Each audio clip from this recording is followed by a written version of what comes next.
I'll write it and we'll do it live. And thing sucks. This is a tough team right here. You got to pump it up, don't you know? Pump it up. You got to pump it up, don't you know? Pump it up. You got to pump it up, don't you know? Pump it up. You got to pump it up, don't you know? Pump it up. You got to pump it up, don't you know? Pump it up. You got to pump it up, don't you know? Pump it up. You got to pump it up, don't you know? Pump it up. You got to pump it up, don't you know? Pump it up. You got to pump it up, don't you know? Pump it up. You got to pump it up, don't you know? Pump it up. You got to pump it up. We had to bring that back. It felt like we had to bring that back. I don't know, man. I know that we're trying to juice it up here. We're trying to get excited. Trent, I can't remember the last time there was, yes, Lydia, absolutely go blue. She says beat State. Well, look what the wind blew in. Yeah, a little bit, not at the usual time today. I was out on campus at the University of Michigan shooting a different event, not sports related, not football related. So we had to move the show back a little. So this time it was all Chris's fault. It had nothing to do with this guy. Nothing at all. 100% on me. And you hear that, Matt Kirby, if you're in here? Not me. Probably not in here. By far the least prepared I've ever been for a show. We're going to try to make it work. I mean, Trent, this is, I understand that neither team this weekend is very good, right? Both teams got 3 losses on the season. Neither one of these teams are playoff teams. Neither one of these teams are competing for a Big Ten championship. I mean, are you struggling to feel the excitement for Michigan State, the battle for the Paul Bunyan Trophy? Are you feeling it yet, or does it just feel kind of meh? Bleh? Yeah, man. That's kind of where I'm at, to be honest with you. I mean, you're talking about 2, 4, and 3 teams. I mean, even last year, though, I mean, Michigan was really good. Michigan State was terrible, and I was still like, hey, it's Michigan State. It's the state championship, but like this year, yeah, I mean, it just kind of feels like another game, to be honest with you.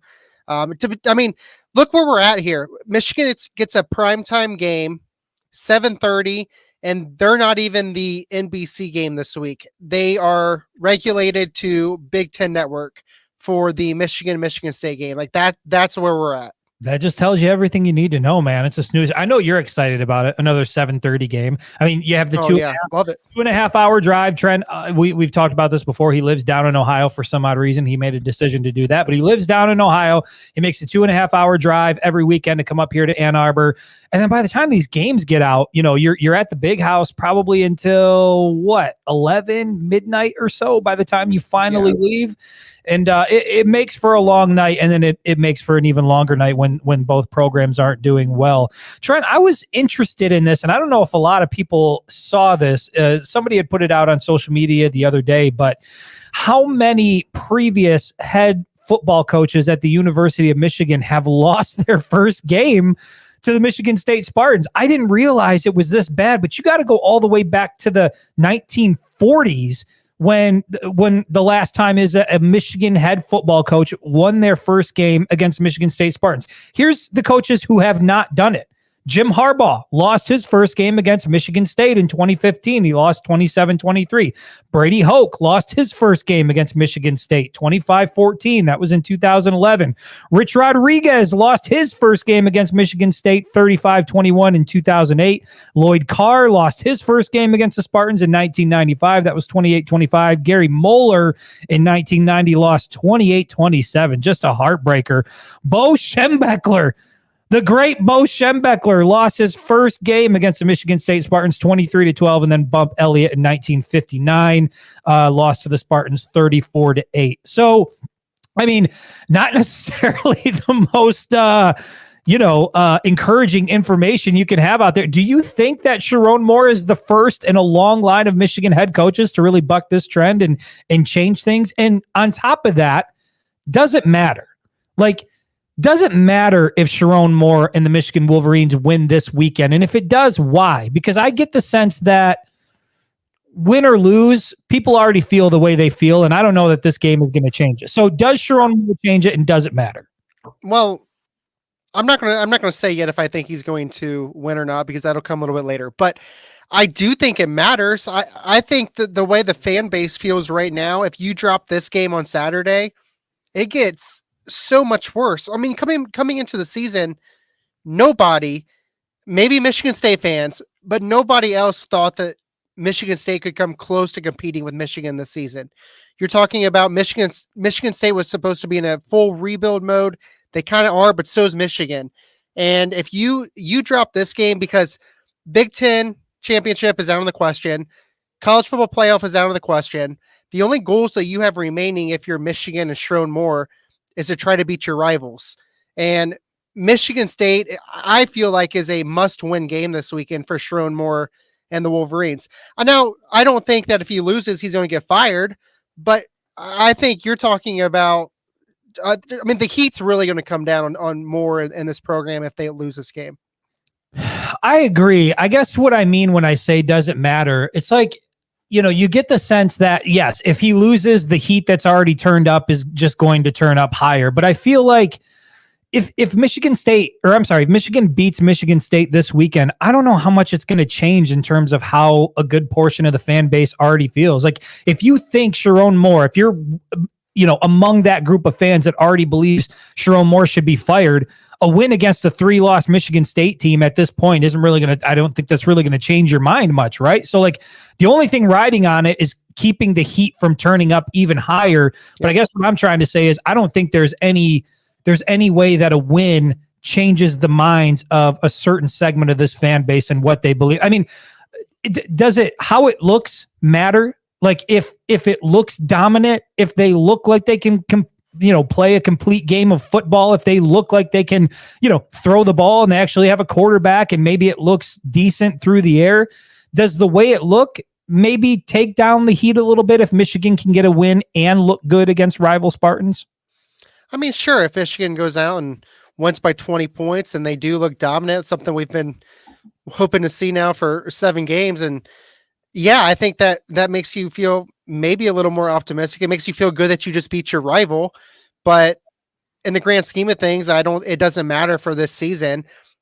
What does matter though is not losing the game, because again, if you lose this game, like you just said, the heat is going to come down on Sherrone Moore in this program, like big time. Yeah, there's no doubt about it. But I mean, Jim Harbaugh didn't get done his first try. Bo Schembechler didn't get it done in his first try.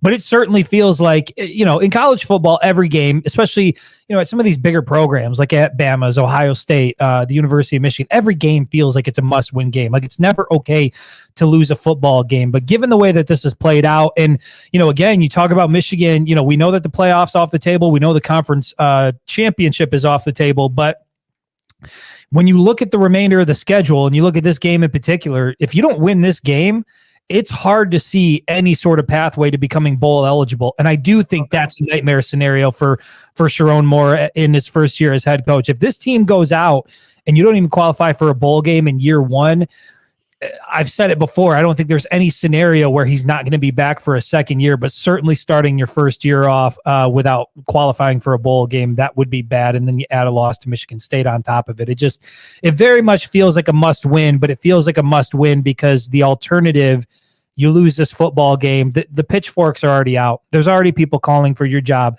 And all that's going to happen is that group of people is going to swell and grow, and you're going to hear more and more of it, Trent. I know that you have a handful of buy or sells over there. We're going to try to make this an abbreviated show. So Trent, I'm going to let you get it kicked off here. We're going to go through buy or sell. Trent's got 5 of them. Join in the comments too. If you got a question, if you got something you want to contribute to this, go ahead and throw it in the comment section. But Trent, let's kick it off. Let's get to buy or sell. All right. So we're going to start with what's supposed to be Michigan's offensive identity. Hold on, wait, 1 second. Can I just address this real quick before we get into it? Absolutely. Corey Wright from the Facebook page, he says, play Jaden Davis the rest of the season. The season is over anyway. I do think Trent and I talked about this on Monday. I do think that there is a chance that if the quarterback play looks bad against Michigan State, that the timing lines up to where if you want to move to Jaden Davis the remainder of the season, you can do that without burning his red shirt. But I do want to ask this question, Trent, because Sherrone Moore led us to believe that it sounds like it's going to be Jack Tuttle on Saturday, even though Tuttle has had turnover issues, but we're starting to hear that it's possible Davis Warren might be the guy on Saturday. Some of those rumors are starting to circulate. Let me ask you this. If it's not going to be Jaden Davis, let's say Jaden Davis is off the table. Do you think that whoever the quarterback is that starts on Saturday, with the exception of an injury or something like that, whoever that guy is, you're going into week 8 now. That needs to be your guy for the rest of the year. Yeah, if it's not going to be Jaden Davis and you start Jack Tuttle or Davis Warren or Alex Orji, whoever it is, I think you got to stick with them for the rest of the season. If you do make a change after this game, I think you make the change to Jaden Davis, keep his red shirt, let him play, see what you have with him. Other than that, stick the course with who you're picking. Yeah, it feels like that's the only change that I think will be acceptable at this point. You just can't keep cycling through the same 3 guys. And Jake Butt actually mentioned that, which was interesting to hear his perspective on it. He said he thinks one of the things that's hurt the Michigan offense the most through the first 7 weeks is the constant rotation at quarterback. And he pointed to Aiden Childs, Aiden Childs, starting quarterback for Michigan State. He's young. He's made some mistakes. He turns the ball over, but he's continued to grow and progress as the season has gone along. And Jake Butt's point was that because Michigan hasn't stuck with a guy, that the offense hasn't been able to grow with somebody behind center because they're constantly trying to figure it out and all the guys are struggling. And so I do think that's where we're at with this Michigan football team and with this offense. Whoever you decide to be the starter on Saturday, you just have to make the decision now that this is our guy moving forward. I mean, 7 weeks of data in front of us. We know that none of these guys is perfect, but we got to pick one and we got to ride with it. From here on out, if you see any other quarterback other than the guy that starts on Saturday against Michigan State, it has to be Jaden Davis. I think that's the only excuse to make a change from that point. So I just wanted to touch on that. I think we're in agreement right now. I don't care, dude. Honestly, I don't care who it is. I don't care if it's Jack Tuttle. I don't care if it's Alex Orji. I don't care if it's Davis Warren. I don't think it's going to make a difference. Just pick a guy at this point and stick with it. Yeah, roll with it. If you go to Alex Orji, you know the offense is going to look a certain way. And if you go to Davis Warren or Jack Tuttle, you can maybe do some other things. But now you're putting, you're risking a bunch of turnovers on top of that. So whatever you do, whatever it's going to look like, just make a damn decision. Stick with it unless you're going to go to the true freshman, which I think really has to be the move here after this game. If you're not going to get Jaden Davis in and at least let him sling it around and give him some reps. Especially if they lose. Especially if they lose, there's no doubt about it. But even if they win, I mean, you got to get this guy ready. If he's going to be the future of the program, if he's the guy next year, and I don't know, maybe the guy next year is Bryce Underwood. Hearing some things about that. We're not going to get in that conversation, but I'll say this about the Bryce Underwood stuff. It sounds a little more real in the sense that I don't know what the interest level is from Bryce Underwood, but it sounds like there's no question at this point that Michigan, and in particular head coach Sharon Moore, is really going all in to try to make this happen. So if you're a Michigan fan, you got to feel good about that. We talked about that on the show, that he is that type of recruit where if there's even a chance that you can flip him, there's even a chance you can get him to reconsider and not go to LSU and stay home. This is a guy that can change not just the offense, but this is a guy that can bring a whole bunch of talent to Ann Arbor and really set you up for success, not just in the immediate future, but long-term. So anyway, that's where we're at with the quarterback position. Trent and I are on the same page. You can't keep changing it. You can't keep switching it around. Jake Butt says he thinks that's hurt the offense. Whoever the guy is on Saturday to start the game, I think that has to be your guy for the remainder of the season. That being said, Trent, let's continue on. Let's get into buy or sell. Go ahead, lead us off. All right, so let's start with Kalel Mullings. Buy or sell that he rushes for more than 100 yards. I'm going to buy it because I think Michigan is going to have to get back to doing what they do best. And another thing that Jake Butt mentioned, he had put out 5 things that he'd noticed with the offense that he thinks is really causing issues. And I think that we all know what the issues are with this Michigan offense. And there are like 2 things that work offensively. Getting the ball to Colston Loveland, assuming the quarterback can get it on target, because we saw that Jack Tuttle struggled to do that. But if you get it within Colston Loveland's catch radius, he's going to catch it. He's going to make a play. The other known commodity is Kalel Mullings.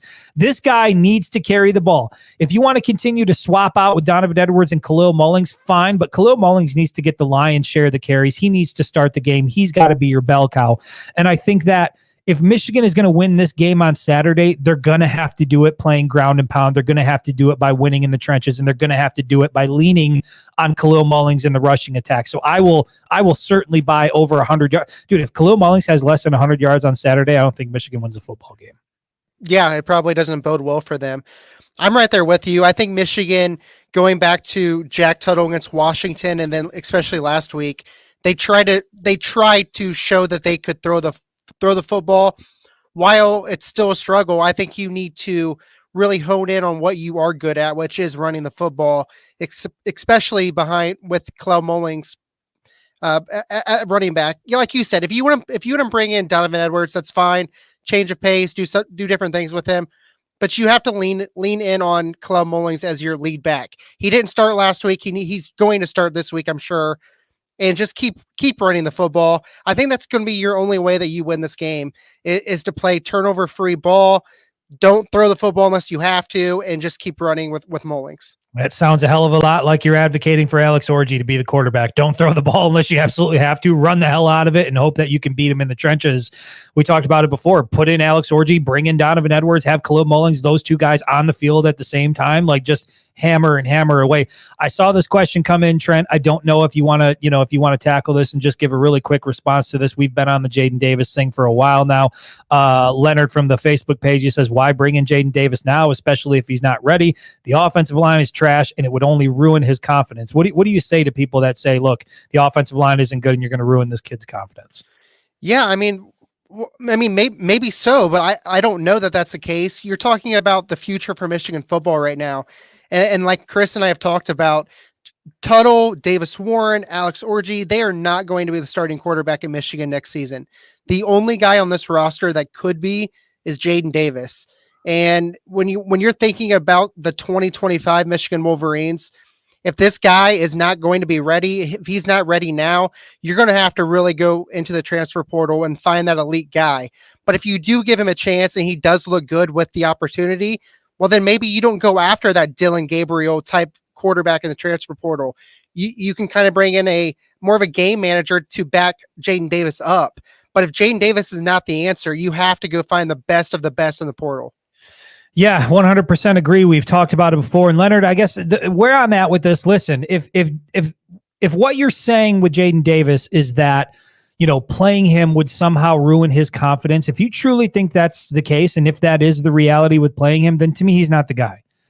These guys are competitors. You're playing football now at a high level. And I'm not saying he knows the entire playbook, and I'm not saying that there's not growth that needs to take place, but there's no better place to grow than on fall Saturdays. And I'm not saying he needs to play the entire game, but you saw JJ McCarthy do it as a true freshman. You saw him have the opportunity to come out, make plays, get his feet wet. And we all saw during JJ's freshman year, we knew he was the guy coming in and splitting reps with Cade McNamara. I just don't understand this constant concern with Jaden Davis. Like, we're going to ruin him. We don't want him taking it. We don't want him doing it. Why? You're playing football you're at the University of Michigan at this point. And we see it in other programs across the country where if the young guy is the guy that gives you the best chance to win, then you go out and you use him. Like, I just don't understand. Maybe is it because he's small? Is it because he doesn't weigh very much? Like, why is it that there is this perception of Jaden Davis that he's made of glass, that he doesn't have the ability to go out and play football on Saturdays? I just don't understand that. I don't think his confidence would be an issue. Doesn't mean he's not going to take some licks. Doesn't mean he's not going to, throw interceptions, take some sacks, but it's going to happen next year too. Like, it doesn't matter who the offensive line is ahead of him. If Jaden Davis is a starting quarterback next year, guess what? He's going to throw interceptions. He's going to take sacks. Like, when you're at this level, when you're suited up, I think you got to be ready to go. So appreciate the question, Leonard. I don't have that type of concern. And then John, yes, from the Facebook page, we did talk about it. It's actually the last 6 head coaches, if I'm not mistaken. I know you said you went back to Bo Schembechler there, but you actually got to go back to Bump Elliott, 1959. He lost his first game against the Michigan State Spartans as well. So, yeah, the last 7 head coaches at the University of Michigan have taken an L to the Michigan State Spartans. That is just a crazy stat that when I saw that last night, I was like, holy shit, how the hell is that possible? And it just goes to show, dude, 5-5 against Michigan State over the last 10 meetings. It's like, yeah. We feel like Michigan always dominates Michigan State, but when you look at the last 10 games, it's 50-50. It's 5-5, and anything can happen in this rivalry. Trent, let's get to your next buy or sell. Michigan State has allowed 9 plays of 30 or more yards this season. Does Michigan get at least one play, whether it's through the air or on the ground, of 30-plus yards? Boy, I don't know. Can Khalil Mullings drag 7 defenders for 60 yards? Maybe, possibly. Do we see something like we saw against USC? I'll say this, Trent. I mean, I put it in my bold predictions that I thought Michigan was going to have an explosive play through the air. But I saw somebody say this on Twitter. Yeah, they'll have one, and then it's going to get flagged and called back for like holding or something like that. Dude, that's how it's going to work. We're going to see Michigan. It might be Davis Warren, Jack Tuttle. They're going to drop back, throw a 70-yard bomb, perfect to Samaj Morgan. Touchdown, 6 points on the board. What's that? Flag on the field. Bring it back. And that's the only one we're going to get all year. Which, by the way, how weird is it that Samaj Morgan is currently your leading wide receiver? Listen to how nuts this is. You talk about the first 7 coaches losing to Michigan State. Samaj Morgan, Michigan's leading receiver, he's got 106 yards on the season. Through 7 weeks, Michigan's leading receiver has 106 yards receiving. That tells you everything you need to know about this Michigan passing game. So to answer your question, Trent, does Michigan get a play of over 30 yards? No. No, I don't think it happens. If the offense I saw against Illinois shows up in the big house to play Michigan State, it's going to be a long evening. No, I don't think Michigan gets a 30-yard plus play. Yeah, I mean, you want to think that they could. Michigan's tried a couple different trick plays with the flea flicker and arounds, different things like that. And you got to think one of these times something's going to connect. I'm sure they're going to try a few wrinkles here against Michigan State this weekend. 30 yard. I mean, it's something that a lot of teams do on a weekly basis. Look at Ohio State.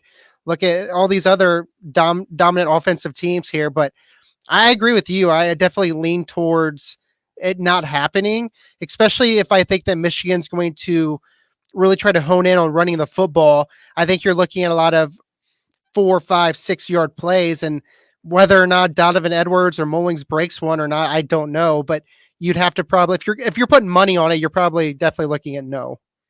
Can you feel the tension in the air right now? I can feel it. There's a lot of tension in the air surrounding this game. Yeah, I mean, both of us are. You're on a no side, right? You don't think we're going to? Yeah, correct. All right, well, there you go. We don't think Michigan's capable of putting up a 30-plus yard play on Saturday. Trent, what's the next buy or sell you got? Buy or sell that at least two Michigan quarterbacks play. I'm actually going to buy this. Okay. I'm going to buy it because I think that whether it is Davis Warren or Jack Tuttle that starts, I don't think it's going to be Alex Orji that starts, even though I think you could make a strong case for why it should be. When, just strictly looking at the turnovers. Now, I know some people will say, well, Alex Orji didn't throw the ball as much, and so, of course, he didn't have the opportunity to turn it over as much. I don't care. I mean, if you're not turning the ball over, I think that's where you need to be as a quarterback in this offense. But again, whether it's Davis Warren or Jack Tuttle, I do think we're going to see more of that change of pace with Alex Orji coming in purely as a runner. They went away from that when they went to Jack Tuttle, and I think part of that is because Tuttle does have some mobility. But the problem with Jack Tuttle is, yeah, he's mobile, but when he gets out of the pocket and he runs, he fumbles the ball. So I think we are going to see Alex Orji come in a supplemental role. I do think, if you would ask me, do we see two quarterbacks throw it? My answer would be no, but I do think we see two quarterbacks play on Saturday. Yeah, that was my whole theory here is, do you see Alex Orji coming into the game and just running the football? Because I feel like at this point in time, your season, it's essentially over. Like, yeah, you could somehow win out and make a case for the playoff, but like, let's be realistic. That's not going to happen. Wait, hold on a sec. Well, wait a minute here. Rewind the tape. What did I hear what I think I just heard? What did you just say? Did you say playoffs? What did you say? I said if Michigan wins out, you could make a case for the playoff, but let's be realistic. That's not going to happen. So their season is essentially over. So why not throw out all the stops? Like it's game 8 for Michigan. Like throw out everything that you possibly can at Michigan State and try to win this game, which probably means you're going to have Alex Orji in there carrying the rock a time or two, which would give you two quarterbacks. Yeah, bring him in some third and short yardage or whatever to Trent. I'm just hoping they can complete a pass. I can't even wrap my mind around playoffs, right? That is like, we got that email the other day, the members of the media, like the college football playoff thing about like starting to make plans. I'm like, well, at least I don't got to worry about that this year. So I guess there's one bright side.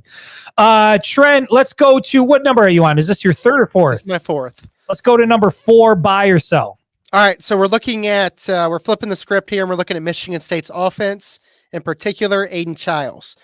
Aiden Childs has been pressured 74 times this season, which is more than 10 times per game. Does Wow. Michigan pressure Childs at least 10 times on Saturday? They're sure as hell going to try. If there's something we know about Wink Martindale, it's that he's going to try to get to the quarterback. Whether or not they're going to be successful in that, we'll find out. But I got to believe, man, there are just times where you watch this defense perform when you see a guy like Mason Graham who looks damn near unblockable. When Josiah Stewart is in his bag, there isn't a damn person that can do anything about it. If they play up to what they're capable of playing, this Michigan defense is going to have some success getting to Aiden Childs on Saturday night. But we have also seen instances where this defense just looks completely ineffective and they look lost and they're giving up, yards to quarterbacks that are scrambling and they're playing undisciplined football. And so it really is just a matter of what are we going to see from this team? And to be honest, I think it's hard to play disciplined when we talked about it. Playoffs off the table, conference championship off the table. What are you playing for at this point? Now you're just playing for pride. Now you're just playing for, do you give a damn? Do you care enough to try to stop the ship from sinking? If we get that out of the Michigan defense on Saturday, yeah, I think they're going to have success getting to the quarterback. Per Pro Football Focus, Michigan State has the 131st best, or I should say worst, offensive pass blocking team in the country. So they give up pressure left and right. Their offensive line is not very good. And I feel like that is a strength of Michigan's defense is their front four. Josiah Stewart, Derek Moore, Mason Graham, and Kenneth Grant. They're able to get pressure on the opposition. And man, I've got to think that they're going to do their best to make sure that happens. Larry, this is a terrible question. Over under 10 players. Oh, on the injured list. I thought you meant 10 were going to get injured. Okay, that's fair. Over under. That's actually. I think it's probably over. The way it's looked the last couple weeks. We've gotten that injury report and we've all raised some eyebrows. I think the first couple weeks or whatever, everything looked okay. And then we got it in week 3 or week 4. I can't remember which game it was. And it was like, holy shit, what's going on? And there's been a steady dose of players on there. So you're taking the over on 10 players? Yeah, I bet it is. Does that include if they are questionable? Yeah, listed on the injury report. I bet there's at least 10. Yeah, I would take the over at this point as well. All right, we got one.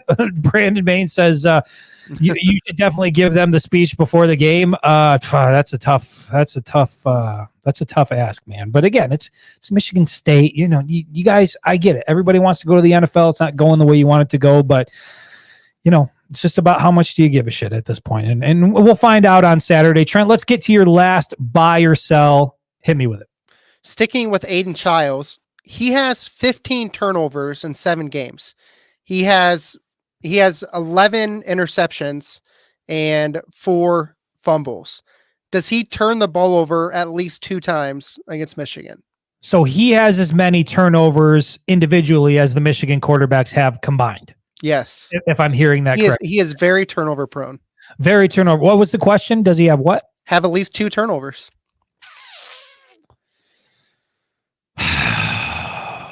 I'm going to buy it. I'm going to buy it because he's, young, inexperienced, still growing, turnover prone.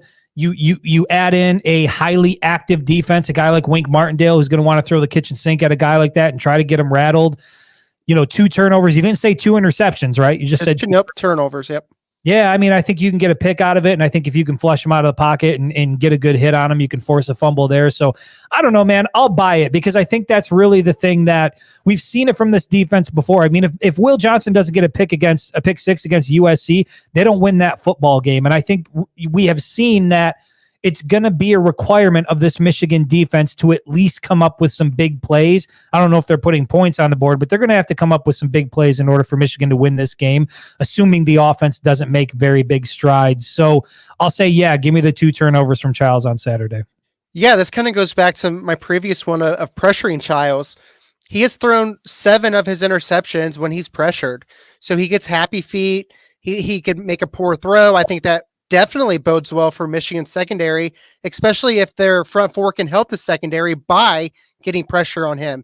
He's shown that he can fumble the ball because he likes to run the football as well. When he gets hit, he has shown that he does fumble the ball.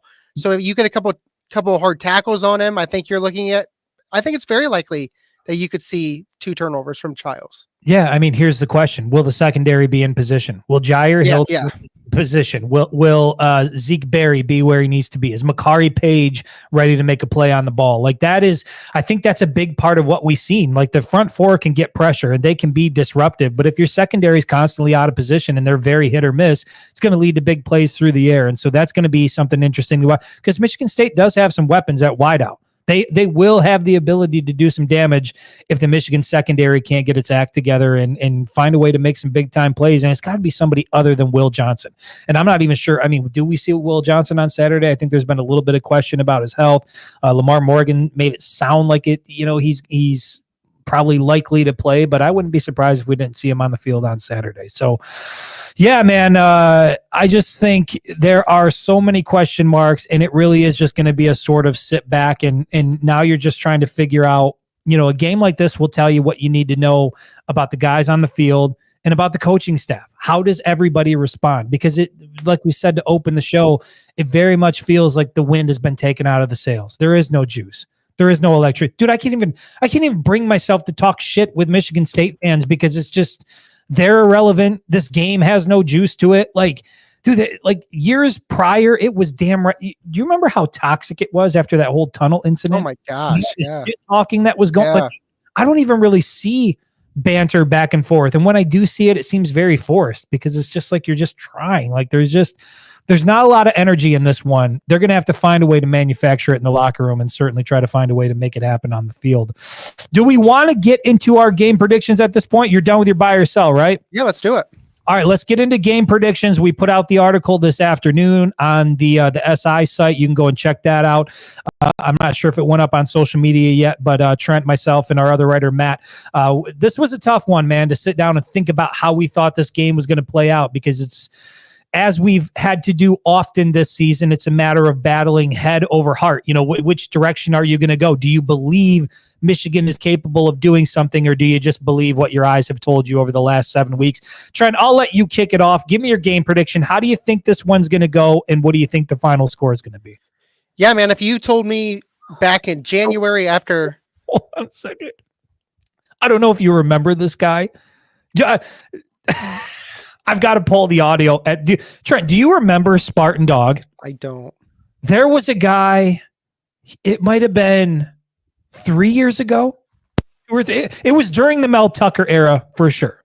White guy, by the way, released a rap song with a rap video.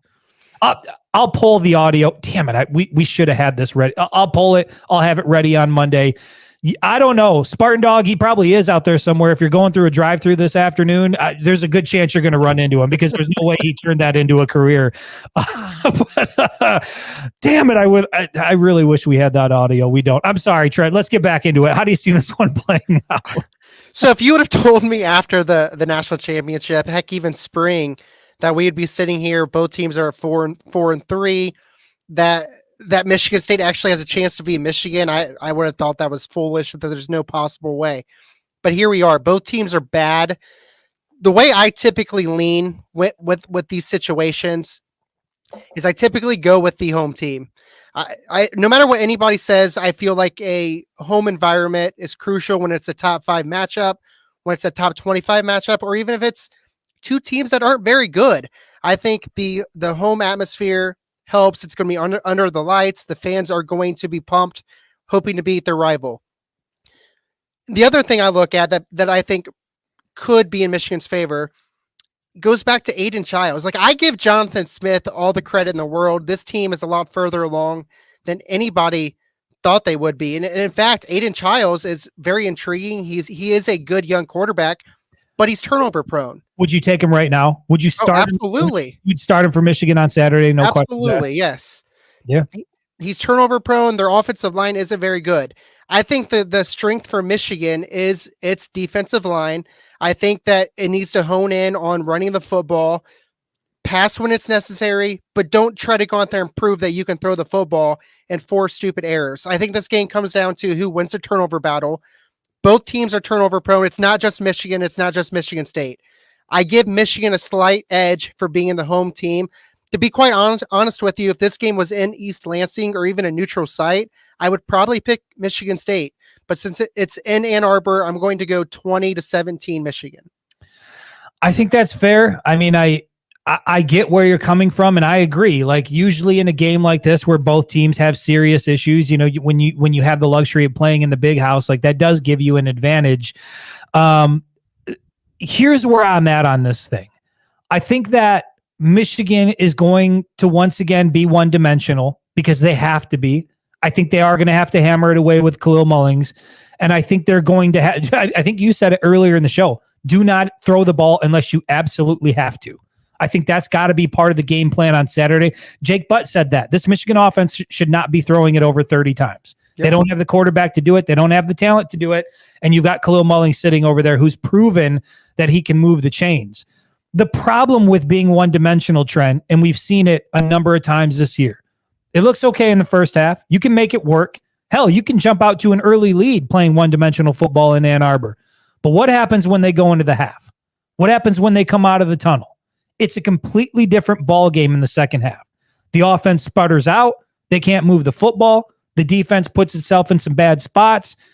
Whoever the opposing team is ends up crawling back in it. Michigan has been outscored in the second half the last 5 consecutive games.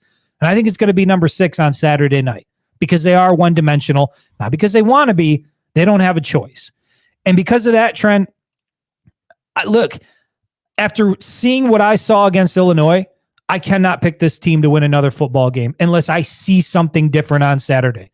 That was the worst I've seen the Michigan football team look since I can remember. That's about as bad as it gets. And I just don't know what the answer is. I don't know what the solution is. Until they prove it can change on the field, I don't know that I'm going to pick them to win a game the remainder of this season. So we'll see what it looks like on Saturday. I hope they win. Obviously, I'm rooting for the Wolverines, but I got it Michigan State 27, Michigan 17. I just don't think they have enough offensively to be able to score as many points as they're going to need to score to get the win. So, you know, if the Paul Bunyan Trophy is boarding a bus and heading back to East Lansing at the end of the night, yeah, it's going to make what already feels like a raging fire just get that much more intense. And you hope it doesn't go that way. But, man, Kirk Campbell, Sherrone Moore, whatever you guys got to do, like we got to see it on the field, man. You have got to find a way to give this offense some life and help out your defense. You know, put your offense in a position to score. Put, Dominic Zavada in a position to put 3 points on the board. Do something offensively to give us confidence that, this team's going to be able to compete the rest of the way. Because if you don't get this one done, you got Oregon, you got Indiana, you got Ohio State. I'm not even sure how you're right, CJ. I'm out. I ran out. I got no more Kool-Aid left. Until they beat Michigan State, then he's going to be like, playoffs. I'm telling you, if Michigan just wins out. I'm going to be like that meme where it's just like equations sort of floating around in the air, and I'm trying to figure out how can Michigan get themselves back in the playoff discussion. Yeah. It's not going to happen. I just want to see 4 quarters of football, and I want to see an offense that looks like they know how to play college football. And I think if we can at least see that, I'll have some hope that maybe you can upset Indiana, maybe you can get the win against Northwestern, and maybe you can get yourself to a bowl game. But again, nobody's going to care. Meineke Car Care Bowl. Nobody's going to give a shit at this point, and that's really what we're facing now as Michigan fans. So, what a Debbie Downer way to end this show. Look, maybe you should have went first, and I should have went second. Sorry. Trent's got the Wolverines pulling it off on Saturday. I've got another disappointing loss. We'll see what they end up doing. I hope they prove me wrong, and then we'll come back on Monday at noon, and we will talk all about it. No post-game show this time. We're going back to the big house. We're going to be on site, so we will see you Monday at noon. Until then, we appreciate you all. Thanks for tuning in. Now they're going to bed, and my stomach is sick, and it's all in my head, but